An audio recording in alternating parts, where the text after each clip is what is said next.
എല്ലാവർക്കും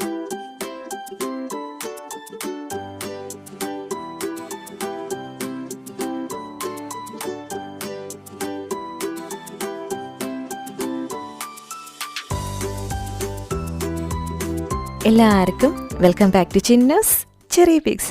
നമുക്കിന്ന് correct 1 kilo ഉള്ള ഒരു റിച്ച് ആയിട്ടുള്ള perfect 1 kg Christmas plum cake എങ്ങനെയാണ് തയ്യാറാക്കുന്നത് എന്നുള്ളത് കാണാം. നമ്മൾ കടയിൽ നിന്ന് വാങ്ങിക്കുന്ന കേക്കിനെക്കാട്ടിലൊക്കെ ഒരുപാട് ടേസ്റ്റിയാണ്. ഇതുപോലെ ഒരു പ്രാവശ്യം ഉണ്ടാക്കി കഴിക്കുകയാണെന്നുണ്ടെങ്കിൽ പിന്നെ നമ്മൾ ഒരിക്കലും കടയിൽ നിന്ന് വാങ്ങിക്കില്ല. അത്രയും ടേസ്റ്റി ആയിട്ടുള്ള ഒരുപാട് അപ്രീസിയേഷനൊക്കെ കിട്ടിയിട്ടുള്ള ഒരു പ്ലം കേക്ക് റെസിപ്പിയാണ്. അപ്പോൾ നമുക്കിത് എങ്ങനെ ഉണ്ടാക്കുന്നത് എന്നുള്ളത് കാണാം. അതിന് മുന്നേ ആയിട്ട് നമ്മുടെ ചാനൽ ആദ്യമായിട്ടായി കാണുന്നതെന്നുണ്ടെങ്കിൽ സബ്സ്ക്രൈബ് ചെയ്യുന്ന കാര്യം മറക്കണ്ട. ആ സൈഡിൽ കാണുന്ന ബെല്ലൈക്കൺ കൂടി ക്ലിക്ക് ചെയ്താൽ മാത്രമേ നമ്മൾ പുതിയ റെസിപ്പീസൊക്കെ അപ്ലോഡ് ചെയ്യുമ്പോൾ നോട്ടിഫിക്കേഷൻസ് കിട്ടത്തുള്ളൂ. അപ്പോൾ നമുക്കിത് എങ്ങനെ ഉണ്ടാക്കുന്നത് എന്നുള്ളത് കാണാം. അപ്പോൾ അതിനായിട്ട് നമുക്ക് അടികട്ടിയുള്ളൊരു പാത്രത്തിലേക്ക് 1/2 കപ്പ് പഞ്ചസാര ചേർത്ത് കൊടുക്കാം. തരികളുള്ള പഞ്ചസാരയാണ്. ലോ ഫ്ലെയിമിൽ വെച്ചിട്ട് ഇത് ഉരുകാനായിട്ട് നമുക്ക് വെയിറ്റ് ചെയ്യാം. നമ്മൾ ഇളക്കേണ്ട ഒന്നും ആവശ്യമില്ല, ഇളക്കരുത്. ഇതുപോലെ ഉരുകി ഒരു ഗോൾഡൻ കളർ ആയതിനു ശേഷം മാത്രം ഒരു സ്പാച്ചിൽ വെച്ച് നമുക്ക് ഇളക്കി കൊടുക്കാം. വളരെ പെട്ടെന്ന് തന്നെ ഇത് മെൽറ്റായി കിട്ടും. അതിനുശേഷം ഇതൊന്ന് പതയ്ക്കാനായിട്ട് തുടങ്ങും. പതച്ച് ഇതുപോലെ ആയി വരുമ്പം അതിൻ്റെ കളർ മാറി ഒരു ബ്രൗൺ കളറാവും. ഒരുപാടങ്ങ് ബ്രൗൺ കളർ ആവേണ്ട ആവശ്യമില്ല. അപ്പോൾ ഇതുപോലെ പതച്ച് ഒരു കളർ മാറാൻ തുടങ്ങുമ്പോൾ തന്നെ നമ്മൾ ഫ്ലെയിം ഓഫ് ചെയ്യുക. ഫ്ലെയിം ഓഫ് ചെയ്ത് കഴിഞ്ഞതിന് ശേഷവും ഇത് കുറച്ച് നേരവും കൂടി ഇങ്ങനെ ബബിൾ ചെയ്ത് കളർ ഒന്നുകൂടെ ഡാർക്കായിട്ട് വരും. അപ്പോൾ അതിന് മുന്നേ തന്നെ നമ്മൾ ഫ്ലെയിം ഓഫ് ചെയ്യണം. അല്ലാന്നുണ്ടെങ്കിൽ അതങ്ങ് കരിഞ്ഞു പോവും. ഇനി ഇതിലേക്ക് 1/4 കപ്പ് ചൂടുവെള്ളം ചേർത്ത് കൊടുക്കുക. നേരത്തെ തന്നെ വെള്ളം ചൂടാക്കി റെഡിയാക്കി വെക്കുക. വെള്ളം ചേർത്ത് കൊടുത്താൽ ഉടനെ ഫ്ലെയിം ഓൺ ചെയ്ത് ഏറ്റവും കുറഞ്ഞ തീയിൽ വെച്ച് 1 മിനിറ്റ് മാത്രം ഒന്ന് സ്റ്റിർ ചെയ്തെടുക്കുക. അപ്പോൾ ഇതുപോലെ ആയിരിക്കും നമ്മുടെ കാരമൽ സിറപ്പ് ഇരിക്കുന്നത്. ഈ ഒരു കളറിൽ വേണം നമ്മുടെ സിറപ്പ് ഇരിക്കാനായിട്ട്, അങ്ങ് കരിഞ്ഞു പോകരുത്. ബ്രൗൺ കളറിലാണ് നമ്മുടെ സിറപ്പ് ഇരിക്കുന്നത്. ഇനി ഇത് നല്ലപോലെ തണുത്തിട്ട് വേണം നമ്മൾ കേക്കിൽ യൂസ് ചെയ്യാനായിട്ട്. തണുക്കുമ്പോൾ ഇത് നല്ലപോലെ കുറുകി വരും. ആദ്യം തന്നെ കുറുക്കി ഉണ്ടാക്കുകയാണെന്നുണ്ടെങ്കിൽ തണുക്കുമ്പോൾ ഇതങ്ങ് ക്രിസ്റ്റൽ പോലെ ആയിപ്പോകും. ഇതുപോലെ നല്ല കുറുകി വേണം നമ്മുടെ കാരമൽ സിറപ്പ് തണുത്ത് കഴിയുമ്പോൾ ഇരിക്കാനായിട്ട്. 1/2 കപ്പ് നമ്മൾ ഉരുക്കിയാലും ഒരു 1/4 കപ്പ് കാരമൽ സിറപ്പായിരിക്കും നമുക്ക് കിട്ടുന്നത്. അത്രയും മതിയാവും. ആദ്യം തന്നെ നമ്മൾ കേക്ക് ടിന്നെല്ലാം തയ്യാറാക്കി വെക്കുക. എണ്ണ തടവി 2 ലെയർ ബട്ടർ പേപ്പറാണ് ഞാൻ വെച്ചു കൊടുത്തിരിക്കുന്നത്. കേക്ക് ടിന്നിലും ബട്ടർ പേപ്പറിലും എണ്ണ തടവിയാൽ മാത്രമേ കേക്ക് ടിന്നോട് നല്ലപോലെ ഒട്ടി നമ്മുടെ ബട്ടർ പേപ്പർ ഇരിക്കത്തുള്ളൂ. എണ്ണയോ ബട്ടറോ ഉപയോഗിക്കാം. കൂടുതൽ സമയമെടുത്ത് പ്ലം കേക്ക് ബേക്ക് ചെയ്യുമ്പോൾ സൈഡൊക്കെ ഒരുപാട് മുരിഞ്ഞങ്ങ് ഒരുപാട് ബ്രൗൺ ആയി പോകാതിരിക്കാൻ വേണ്ടിയിട്ടാണ് നമ്മൾ 2 ലെയർ ബട്ടർ പേപ്പർ വെച്ച് കൊടുക്കുന്നത്.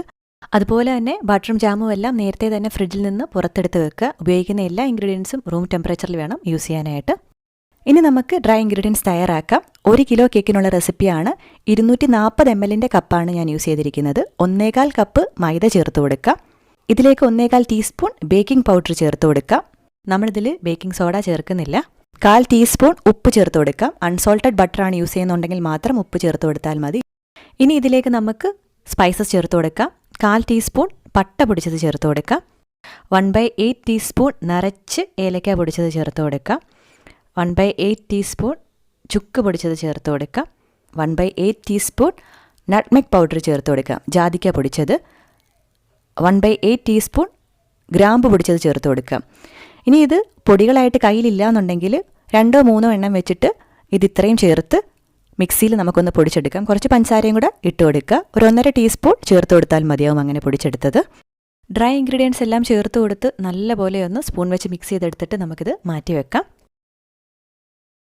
ഇനി നമുക്ക് മിക്സിംഗ് ബൗളിലേക്ക് ബട്ടർ ചേർത്ത് കൊടുക്കാം. 125 ഗ്രാം ബട്ടറാണ് ഞാനിവിടെ എടുത്തിരിക്കുന്നത്. ഇതുപോലെ ഒരു പാക്കറ്റും പിന്നെ ഒരു പാക്കറ്റിൻ്റെ പകുതിയുടെ പകുതിയുമാണ് എടുത്തിരിക്കുന്നത്. 125 ഗ്രാം സോഫ്റ്റൻഡ് ബട്ടറാണ്. നല്ല സോഫ്റ്റ് ആയിരിക്കണം.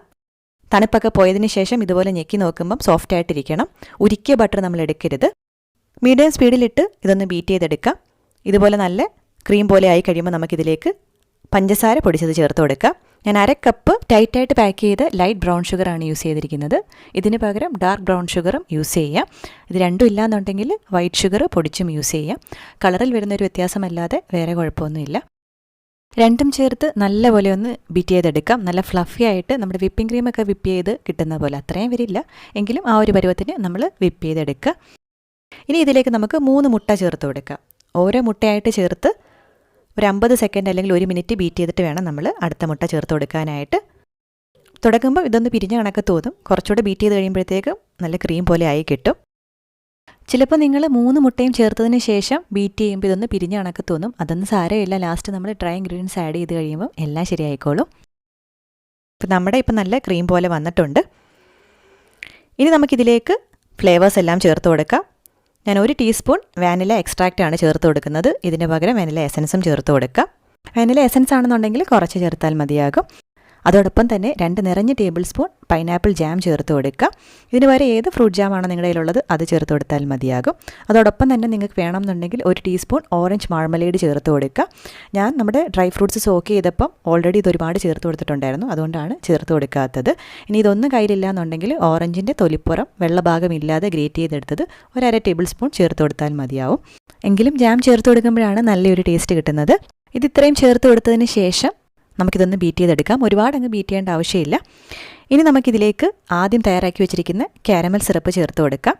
1/2 കപ്പിൻ്റെയും പകുതി 1/4 കപ്പാണ് നമ്മൾ ചേർത്ത് കൊടുക്കുന്നത്. ഇതുപോലെ നല്ല കുറുകിയ കാരമൽ സിറപ്പ് ആയിരിക്കണം. നിങ്ങളുടേത് ലൂസ് ആണെന്നുണ്ടെങ്കിൽ 1 ടേബിൾ സ്പൂൺ മാറ്റി വെച്ചിട്ട് വേണം ചേർത്ത് കൊടുക്കാനായിട്ട്. ബാറ്റർ ഒരുപാട് അങ്ങ് വെള്ളം പോലെ ആകരുത്. ആവശ്യമുണ്ടെങ്കിൽ മാത്രം അവസാനം ആ 1 ടേബിൾ സ്പൂൺ ചേർത്ത് കൊടുക്കാവുന്നതാണ്. ഇനി നമുക്കിതിലേക്ക് ആദ്യം എടുത്തു വെച്ചിരിക്കുന്ന ഡ്രൈ ഇൻഗ്രീഡിയൻസ് ഇതുപോലെ ഒരു അരിപ്പയിൽ കൂടി അരിച്ച് ചേർത്ത് കൊടുക്കുക. 1-2 തവണയായിട്ട് ഇത് ചേർത്ത് കൊടുക്കാവുന്നതാണ്. ഡ്രൈ ഇൻഗ്രീഡിയൻറ്റ് ചേർത്തതിന് ശേഷം നമ്മൾ ബീറ്റ് ചെയ്യേണ്ട ആവശ്യമില്ല. ഒരു സ്പാച്ചിൽ വെച്ച് ഇതുപോലെ കട്ട് ആൻഡ് ഫോൾഡ് മെത്തേഡിൽ ചെയ്താൽ മതിയാവും. ഞാനിന്നിവിടെ കേക്ക് ഫ്ലോർ ആണ് യൂസ് ചെയ്തിരിക്കുന്നത്. പ്രത്യേകിച്ച് മൈദയാണ് യൂസ് ചെയ്യുന്നതെന്നുണ്ടെങ്കിൽ ഒരുപാട് ഓവർ മിക്സ് ചെയ്യരുത്. പ്ലം കേക്ക് ഉണ്ടാക്കാനായിട്ട് ആ ഒരു കറക്റ്റ് നമ്മൾ കഴിച്ചു വളർന്ന ആ ഒരു ടെക്സ്ചറൊക്കെ കിട്ടുന്നത് മൈദ ഉപയോഗിക്കുമ്പോൾ തന്നെയാണെന്നാണ് എനിക്ക് മനസ്സിലായത്. ഞാൻ ആദ്യമായിട്ടാണ് കേക്ക് ഫ്ലോർ വെച്ചിട്ട് ചെയ്ത് നോക്കിയത്. രണ്ടും ഒരേപോലെ തന്നെയാണ്, പക്ഷേ കുറച്ചും കൂടെ കറക്റ്റായിട്ട് കിട്ടുന്നത് മൈദ ഉപയോഗിക്കുമ്പോൾ തന്നെയാണ്.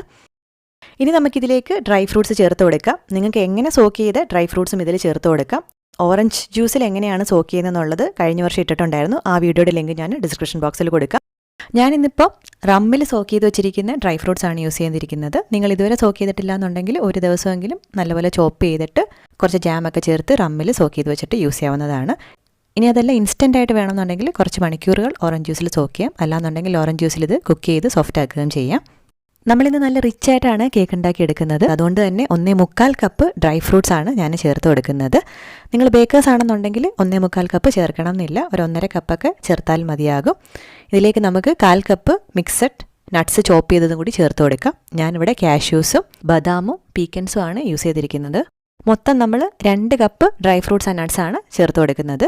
ഇതിലേക്കൊരു 1/4 കപ്പ് മൈദ ചേർത്ത് നമുക്കൊന്ന് നല്ലപോലെ ഡസ്റ്റ് ചെയ്തെടുക്കണം. ഡ്രൈ ഫ്രൂട്ട്സും നട്ട്സും ഇതുപോലെ മൈദയിൽ കോട്ട് ചെയ്തിട്ട് വേണം നമ്മൾ ബാറ്ററിലേക്ക് ചേർത്ത് കൊടുക്കാനായിട്ട്.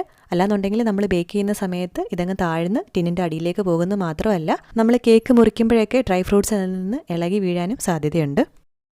അപ്പോൾ നല്ലപോലെ മൈദ വെച്ചിട്ട് കോട്ട് ചെയ്തിട്ട് വേണം നമ്മൾ ബാറ്ററിലേക്ക് ചേർത്ത് കൊടുക്കാനായിട്ട്. അങ്ങനെ കോട്ട് ചെയ്ത് വെച്ചിരിക്കുന്ന നമ്മുടെ ഡ്രൈ ഫ്രൂട്ട്സ് ആൻഡ് നട്ട്സ് ബാറ്ററിലേക്ക് ചേർത്ത് കൊടുത്ത് സോഫ്റ്റായിട്ട് കട്ട് ആൻഡ് ഫോൾഡ് മെത്തേഡിൽ നമുക്കൊന്ന് മിക്സ് ചെയ്തെടുക്കാം. ഒരുപാട് ഇട്ടങ്ങ് മിക്സ് ചെയ്യേണ്ട ആവശ്യമില്ല. എല്ലാ ഡ്രൈ ഫ്രൂട്ട്സും നട്ട്സും ഒക്കെ നല്ലപോലെ ഒന്ന് കോട്ടായി കിട്ടണം. നമ്മുടെ ബാറ്റർ ഒരുപാട് ലൂസ് ആകരുത്. ഇതുപോലെ ഒന്ന് ഫ്ലഫി ആയിട്ട് കട്ടിയായിട്ട് വേണം നമ്മുടെ ബാറ്റർ ഇരിക്കാനായിട്ട്. നല്ല പതുപതാന്നാണ് നമ്മുടെ ബാറ്റർ ഇരിക്കുന്നത്. ഇനിയിപ്പോൾ നിങ്ങളുടെ ഇങ്ങനെ പതുപതാന്ന് കിട്ടിയില്ലെങ്കിൽ പോലും കുറച്ചൊക്കെ ഒന്ന് പിരിഞ്ഞ പോലെ ആണെങ്കിൽ പോലും ബേക്ക് ചെയ്ത് കഴിയുമ്പോൾ നന്നായി കിട്ടാനാണ് സാധ്യത. പക്ഷേ ഒരുപാട് ലൂസ് ആകരുത്. ലൂസ് ആണെന്നുണ്ടെങ്കിൽ 1-2 ടേബിൾ സ്പൂൺ മൈദ കൂടി ആഡ് ചെയ്ത് കൊടുത്ത് ഒന്നുകൂടെ മിക്സ് ചെയ്തെടുക്കുക. ഇനി നമുക്കിത് ബേക്ക് ചെയ്തെടുക്കാം. അതിനായിട്ട് കേക്ക് ടിന്നിലേക്ക് ബാറ്റർ മാറ്റി കൊടുക്കാം. ഞാനിവിടെ 7 ഇഞ്ചിൻ്റെ കേക്ക് ടിന്നാണ് എടുത്തിരിക്കുന്നത്. നല്ല ടോളായിട്ടുള്ള 3 ഇഞ്ച് പൊക്കമുള്ള കേക്ക് ടിന്നാണ് എടുത്തിരിക്കുന്നത്. ഇതിന് പകരം നിങ്ങൾക്ക് 8 ഇഞ്ചിൻ്റെ അധികം പൊക്കമില്ലാത്ത കേക്ക് ടിന്നായാലും യൂസ് ചെയ്യാവുന്നതാണ്. ബാറ്റർ ചേർത്ത് കൊടുത്തതിന് ശേഷം ഒരു സ്പാച്ചിൽ വെച്ചിട്ട് സർഫസ് ഒന്ന് ഫ്ലാറ്റാക്കി കൊടുക്കുക. നമ്മുടെ ബാറ്റർ കേക്ക് ടിന്നിലേക്ക് മുട്ടിയിരിക്കുന്ന രീതിയിൽ വേണം നമ്മൾ ചെയ്യാനായിട്ട്. ഇതുപോലെ ചെറിയ ചെറിയ കാര്യങ്ങൾ ശ്രദ്ധിക്കുമ്പോഴാണ് കാണാൻ നല്ല ഭംഗിയുള്ള പ്ലം കേക്ക് നമുക്ക് ബേക്ക് ചെയ്തെടുക്കാൻ പറ്റുന്നത്. ഒന്ന് നിരപ്പാക്കിയതിന് ശേഷം നല്ലപോലെ ഒന്ന് ടാപ്പ് ചെയ്ത് കൊടുക്കുക. വലിയ എയർ ബബിൾസ് ഒക്കെ ഉണ്ടെങ്കിൽ അത് എസ്കേപ്പായി പോകാൻ വേണ്ടിയിട്ടാണ്. ഇനി നമുക്ക് നട്ട്സോ റൈസൻസോ വെച്ച് ഇഷ്ടമുള്ള രീതിയിൽ ഡെക്കറേറ്റ് ചെയ്തെടുത്തിട്ട് ബേക്ക് ചെയ്തെടുക്കാം. 180 ഡിഗ്രി സെൽഷ്യസിൽ പ്രീ ഹീറ്റ് ചെയ്ത അവനിലാണ് നമ്മളിത് ബേക്ക് ചെയ്തെടുക്കുന്നത്. ഏറ്റവും അടിയിലത്തെ റാക്കിലാണ് ഞാൻ വെച്ചിരിക്കുന്നത്. 160 ഡിഗ്രി സെൽഷ്യസിലാണ് നമ്മളിത് ബേക്ക് ചെയ്തെടുക്കുന്നത്. പ്ലം കേക്ക് എപ്പോഴും കുറഞ്ഞ ഡിഗ്രിയിൽ ബേക്ക് ചെയ്തെടുക്കുമ്പോഴാണ് നന്നായിട്ട് കിട്ടുന്നത്. ടോപ്പ് ആൻഡ് ബോട്ടം ഹീറ്റിംഗ് മോഡാണ് യൂസ് ചെയ്തിരിക്കുന്നത്. 1.25 മണിക്കൂറെങ്കിലും ഇത് ബേക്ക് ആവാനായിട്ട് എടുക്കും. പ്രത്യേകിച്ച് ഹൈറ്റുള്ള കേക്ക് ടിന്നാണ് യൂസ് ചെയ്യുന്നതെന്നുണ്ടെങ്കിൽ. എനിക്കിവിടെ 1.25 മണിക്കൂർ എടുത്തിട്ടുണ്ട്. നിങ്ങളൊരു 1 മണിക്കൂർ 5 മിനിറ്റൊക്കെ ആകുമ്പോഴത്തേക്കും ഒന്ന് തുറന്ന് ഒരു സ്ക്യൂർ ഇൻസേർട്ട് ചെയ്ത് നോക്കുക. അതിൽ മാവ് ഒട്ടിപ്പിടിക്കുന്നുണ്ടെങ്കിൽ അത് കുക്കായില്ലെന്നാണ് അർത്ഥം. പിന്നീട് ഒരു 10 മിനിറ്റും കൂടെ വെച്ചിട്ട് എപ്പോഴാണോ സ്ക്യൂർ ഇൻസേർട്ട് ചെയ്യുമ്പോൾ അതിൽ മാവ് ഒട്ടിപ്പിടിക്കാതെ ക്ലീനായിട്ട് കിട്ടുന്നത് ആ സമയം വരെ ഒന്ന് ബേക്ക് ചെയ്തെടുക്കുക. ഓരോരുത്തരുടെ അവനും അവൻ്റെ വലിപ്പമൊക്കെ അനുസരിച്ച് ബേക്കിംഗ് ടൈം അങ്ങോട്ടും ഇങ്ങോട്ടും മാറും. അതുപോലെ തന്നെ ഒരു 15-20 മിനിറ്റ് ഉള്ളപ്പം തുറന്ന് ഒരു അലുമിനിയം ഫോയിൽ കേക്കിൻ്റെ മുകളിൽ വെച്ച് കൊടുക്കുകയാണെന്നുണ്ടെങ്കിൽ കേക്കിൻ്റെ മുകൾ ഭാഗം ഒരുപാടങ്ങ് ബ്രൗൺ കളർ ആവുന്നത് അവോയ്ഡ് ചെയ്യാൻ പറ്റും. അതുപോലെ തന്നെ നേരിട്ട് ചൂടടിക്കുമ്പോൾ ഉണ്ടാകുന്ന വിള്ളൽ അവോയ്ഡ് ചെയ്യാനും പറ്റും. ഞാൻ മറന്നു പോയിട്ട് 5-10 മിനിറ്റ് ഉള്ളപ്പോഴാണ് ഞാൻ അലുമിനിയം ഫോയിൽ വെച്ച് കൊടുക്കുന്നത്. അതുകൊണ്ട് ചെറിയൊരു വിള്ളൽ വന്നിട്ടുണ്ട്. നിങ്ങൾ കറക്റ്റ് സമയത്ത് വെച്ച് കൊടുക്കുകയാണെന്നുണ്ടെങ്കിൽ ഒരിക്കലും ഈ വിള്ളൽ വരില്ല. അത് സാരമില്ല. ചൂടോടുകൂടി ഇരിക്കുന്ന സമയത്ത് തന്നെ ഇതിലേക്ക് കുറച്ച് റമ്മോ വൈനോ ഓറഞ്ച് ജ്യൂസോ നിങ്ങൾക്ക് ബ്രഷ് ചെയ്ത് കൊടുക്കാവുന്നതാണ്. ഓറഞ്ച് ജ്യൂസാണ് ബ്രഷ് ചെയ്യുന്നതെന്നുണ്ടെങ്കിൽ ഒരുപാട് ദിവസം പുറത്തിരിക്കില്ല. റമ്മാണെന്നുണ്ടെങ്കിൽ 1 മാസം വരെയും പുറത്തിരിക്കും. കേക്ക് ടിന്നിലിരുന്ന് തന്നെ അതിൻ്റെ ചൂട് പോകാനായിട്ട് വെയിറ്റ് ചെയ്യുക. അതിന് 1-2 മണിക്കൂറൊക്കെ എടുക്കും. അതിൽ കൂടുതൽ ചിലപ്പോൾ എടുക്കും. അതിനുശേഷം മാത്രം സൈഡിലുള്ള ബട്ടർ പേപ്പർ റിമൂവ് ചെയ്ത് കൊടുക്കുക. കേക്ക് ഉണ്ടാക്കുന്ന ദിവസം തന്നെ നമ്മൾ പ്ലം കേക്ക് കട്ട് ചെയ്യരുത്. ഒരു ടേസ്റ്റും കിട്ടില്ല. ചിലപ്പോൾ കഴിക്കുകയും ചെയ്യും. 1-2 ദിവസമെങ്കിലും മിനിമം കഴിഞ്ഞിട്ട് വേണം നമ്മളിത് കട്ട് ചെയ്യാനായിട്ട്. ഒരാഴ്ചയൊക്കെ കഴിയുകയാണെന്നുണ്ടെങ്കിൽ അത്രയും നല്ലത്. അപ്പോൾ അതുവരെ നമ്മളിത് നല്ലപോലെ സ്റ്റോർ ചെയ്യണം. അതിനായിട്ട് ഒന്നെങ്കിൽ ബട്ടർ പേപ്പറിൽ പൊതിയുക, അല്ലാന്നുണ്ടെങ്കിൽ ഇതുപോലെ ക്ലിംഗ് ഫിലിമിൽ പൊതിയുക. അതിനുശേഷം അലുമിനിയം ഫോയിലിൽ പൊതിഞ്ഞ് എയർ ടൈറ്റ് ആയിട്ടുള്ളൊരു കണ്ടെയ്നറിൽ നമുക്ക് സൂക്ഷിക്കാവുന്നതാണ്. അപ്പോൾ ഒരു ദിവസം കഴിഞ്ഞിട്ടാണ് ഞാനിത് കട്ട് ചെയ്യാനായിട്ട് എടുക്കുന്നത്. ആദ്യം പൊതിഞ്ഞത് പിന്നൊന്ന് തുറന്നിട്ട് ഞാനൊരു ബട്ടർ പേപ്പർ മുകളിൽ വെച്ച് കൊടുത്തിട്ടുണ്ടായിരുന്നു. പ്ലാസ്റ്റിക്കും റമ്മുമായിട്ട് ഡയറക്റ്റ് കോൺടാക്റ്റ് വേണ്ടാന്ന് കരുതിയിട്ട്. അപ്പോൾ 2 ദിവസമൊക്കെ കഴിയുവാണെങ്കിൽ കുറച്ചും കൂടെ സോഫ്റ്റായിട്ട് കിട്ടും. അപ്പോൾ ഇപ്പോൾ തന്നെ നല്ല സോഫ്റ്റായിട്ട് വന്നിട്ടുണ്ട്. ഈ സമയത്താണ് ഞാൻ അടിയിലത്തെ ബട്ടർ പേപ്പർ റിമൂവ് ചെയ്ത് കൊടുക്കുന്നത്. അപ്പോൾ നല്ല സോഫ്റ്റ് ആയിട്ടുള്ള നല്ല ടേസ്റ്റി ആയിട്ടുള്ളൊരു പ്ലം കേക്കാണ്. ഇതാ കണ്ടാൽ തന്നെ അറിയാമല്ലോ. അപ്പോൾ എല്ലാവരും ഒന്ന് ട്രൈ ചെയ്ത് നോക്കി. ഇതിന് മുന്നേ നമ്മൾ 1/2 kg റം പ്ലം കേക്കിൻ്റെ റെസിപ്പി ഇട്ടിട്ടുണ്ടായിരുന്നു. അതുപോലെ കഴിഞ്ഞ വർഷം നോൺ ആൽക്കഹോളിക് ഇൻസ്റ്റൻ്റായിട്ട് ഉണ്ടാക്കിയെടുക്കാവുന്ന പ്ലം കേക്കിൻ്റെ റെസിപ്പിയും പിന്നെ എഗ്ലെസ് പ്ലം കേക്കിൻ്റെ റെസിപ്പി ഇട്ടിട്ടുണ്ടായിരുന്നു. കണ്ടിട്ടില്ലാത്തവർ കണ്ടു നോക്കി. എല്ലാത്തിൻ്റെ ലിങ്ക് ഞാൻ ഡിസ്ക്രിപ്ഷൻ ബോക്സിൽ കൊടുക്കുക. അപ്പോൾ എല്ലാവരും ട്രൈ ചെയ്ത് നോക്കുക. ഉറപ്പായിട്ടും ഫീഡ്ബാക്ക് അറിയിക്കുക. നമ്മുടെ വീഡിയോ ഇഷ്ടമായിട്ടുണ്ടെങ്കിലും കമൻറ്റ് ചെയ്ത് അറിയിക്കുക. നിങ്ങൾക്ക് ക്രിസ്മസിന് ഇതുപോലെ കാണാൻ താല്പര്യമുള്ള കേക്ക്സോ ഡെസേർട്ട്സോ ഒക്കെ ഉണ്ടെങ്കിലും കമൻറ്റ് ചെയ്ത് അറിയിക്കുക. അപ്പോൾ പുതിയ റെസിപ്പി വീഡിയോ അല്ലെങ്കിൽ വ്ലോഗായിട്ട് നമുക്ക് വീണ്ടും കാണാം. അതുവരേക്കും ബൈ. Merry Christmas.